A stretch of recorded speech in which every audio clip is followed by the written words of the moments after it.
Hey YouTube, Columbus Post 1975. Yeah, there's a question up there. What arcade machines back in the day did you absolutely love and it pissed you off that they never got a home port?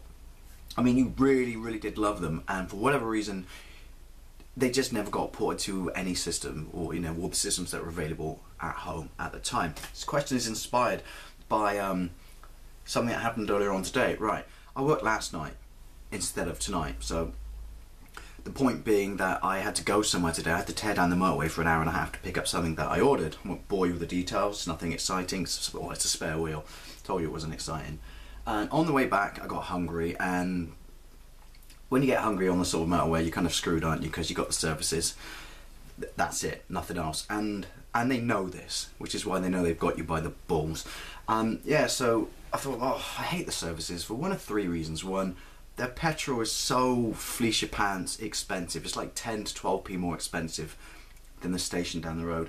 Two, they have all the sort of stores and franchises that you get downtown, but their prices are 4 times, as expensive. And three, their food is usually shit. But what was interesting was, outside this one I'm walking in, and there was a Wimpy sign outside, and I kind of mentioned it before, but Wimpy was a burger franchise from when I was a kid that I have, sort of warm, retro, affectionate memories towards. That kind of dropped off the radar. I think they were bought out by Burger King. But yeah, they're in service stations. So I thought, I'm up for a Wimpy. And it's funny because I walked in and this service station was really nice, really clean, really sterile. The food court was shiny and fantastic. There was a Costa Coffee, there was a W.H. Smith, stuff like that. And as I'm walking along, right, as a male of a certain age, my brain is sort of pre-programmed to recognise or respond to certain sounds. And basically one of those sounds is anything Star Wars. So I hear the Star Wars theme and I'm like, well, it ain't Wimpy, it ain't W.H. Smith, and it ain't Costa Coffee. And then I walk along a little bit further and there's like this little corridor disappearing into a cul-de-sac or a dingy dark little cave. Yeah, it was properly nasty. And it was like, yeah, this room that was sort of, I don't know, 15 foot by 15 foot and had a few arcade cabinets. And the arcades are properly, they don't exist in my neck of the woods, which is a shame. But the only place I seem to come across rare cabinets or machines I love from back in the day these days is on service stations, on my travels, or like when I go on, sort of like camping trips or stuff, which is a great shame. But yeah, I've come across some proper rare cabinets because of this. So yeah, I heard Star Wars, so I'm going in there to check it out because my brain's going, that's not the original Star Wars machine, I know that. Yeah, and it was proper shitty little dinge hole, even though it was totally at odds with the rest of the services. The lights were blinkering, I shit you not, the lights were blinkering, yeah. There were fag burns all over the carpet, which is amazing and leads me to one of two conclusions. One, right, because you've not been able to smoke in this country indoors since 2007, that someone's been breaking the law. Or two, they haven't changed their carpet in 5 years, which is just nasty, yeah. It was, yeah, it really was this dingy little cave. I was half expecting Fagin to pop out and try and recruit me for his gang. But there in the corner was a Star Wars Trilogy arcade machine. The one by Sega in 1998, I think it's Model 3. Loved this machine back in the day, absolutely loved it. Seeing it, my brain was like, screw Wimpy, pulling out my pocket of shrapnel, I'm like, I'm having to go on this bad boy. But then immediately, half my other side of my brain just went, oh, why did this game not get a home port? I mean, I've carried this baggage for so long apparently that not having thought of this game in donkey's years, the minute I got to play it again, I was pissed off that it never got home port. So, for those of you who aren't familiar with Star Wars Arcade, it came out in '98, it was obviously kind of cashing in on the fact that Lucas had just sort of rehashed or re-edited for the first time the original trilogy, and it's an on-rail shooter, but don't let that put you off because, it looks absolutely amazing. It did then, I still think it looks amazing now, but as a Star Wars fan, I'm probably wearing my Star Wars, blinker goggles when I'm playing it. Now, back in the day, I never got past the second of the Hoth levels, but yeah, it's an on-rail shooter. Although, as I said, don't let that put you off, because some of my favourite Star Wars games are on-rail shooters, and it does share similarities with Rebel Assault 1 and 2, which, are basically on rails with sort of, well, more so too, quick time button events or joystick, movements, which this game does have. And yeah, it looks brilliant. And obviously, anyone blasting Star Wars at you at full volume in sort of stereo, you're just going to succumb to its charms. But it's divided into 3 levels. You got the movies, basically. Walked into that one. Star Wars, Empire, and Jedi. Star Wars has 2 levels, which is the approach to the Death Star.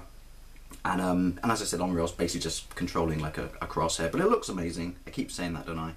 Can you tell I like this game? And the second one is the actual destruction of the Death Star. Then On Hoth, you've got like skimming the surface of Hoth in a speeder, taking out probe droids, ATSTs, AT-ATs, and then the second level, I always thought was a bit random, is getting out of the base, you know, fighting Wombas and stuff like that to get to the Millennium Falcon to fly off. Jedi is divided into 3 stages. You got a speeder bike stage, which looks phenomenal. Then you've got like approaching the bunker, and then you've got, you know, second part there shooting the shit out of an ATST with a blaster, and the final stage is the second Death Star battle. And if you complete all these stages, and like I said, they're just so much fun. All right, you know, Star Wars, I'm probably blinkered, but hey, you know what I mean. Yeah, they're so much fun. But if you complete all these stages, you get 2 bonus stages, and these are kind of the quick time button events where basically you have a lightsaber duel. And obviously it was force feedback, and this cabinet, by the way, was the full sit-down cabinet. So you got the joystick, or the, you know, the control stick, and the first one you fight Boba Fett, you know, in front of the skiffs above the, you know, sort of Tatooine, and you deflect his laser bolts back at him, and then finally he falls, which a little bit annoying, because why can't you see him fall into the Sarlacc pit, which is one of the greatest, you know, sort of moments of Jedi. Second one is the duel with Vader aboard the second Death Star, and this is absolutely fantastic. Yes, it is quick time, it's very limited, but it's just so atmospheric, because you got, you know, speech lifted from the movie, you know, arrow here, Vader goes to strike you, you move your pad, you block it with your lightsaber. Fantastic. And yeah, playing this game brought back so many great memories, and as I said, it also brought back, like, why was there never a home port of this, right? So it's 98, so obviously the Dreamcast was just around. I don't know if this machine was so superly powerful they couldn't have done it on the Dreamcast. I mean, I heard rumours that it was supposed to come out on it. Obviously they never would have done it on the PlayStation 2 because they were in sort of direct competition at the time, same with sort of the Xbox, but I never understood why it never came out on the home systems. If you know, by all means, leave a link down below. It properly pissed me off. I do suspect somehow the hand of Lucas is in there somewhere, you know, if it's like copyright or, I don't know, money or something like that, because you can never tell with Lucas. I mean, hell, the man's been looking for his chin for 25 years.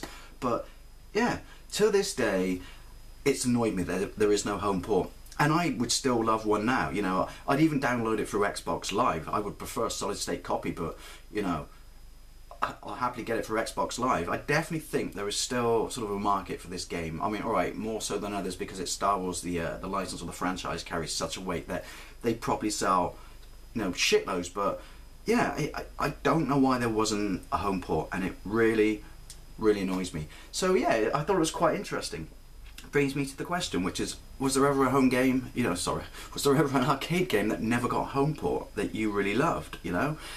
Stipulations are simple. It has to be a direct license or conversion of the arcade machine. It can't be one of those sort of random ones, you know, like with the variants of Pitfall, which is, shh, it's not Pitfall, but wink wink, it's Pitfall. I mean, I had a game on the Spectrum that was basically Pac-Man, but it was called Gobble the Ghost. But yeah, waffling, sorry.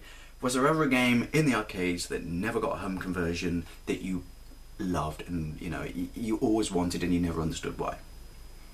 Thank you very much for watching. I'll see you later.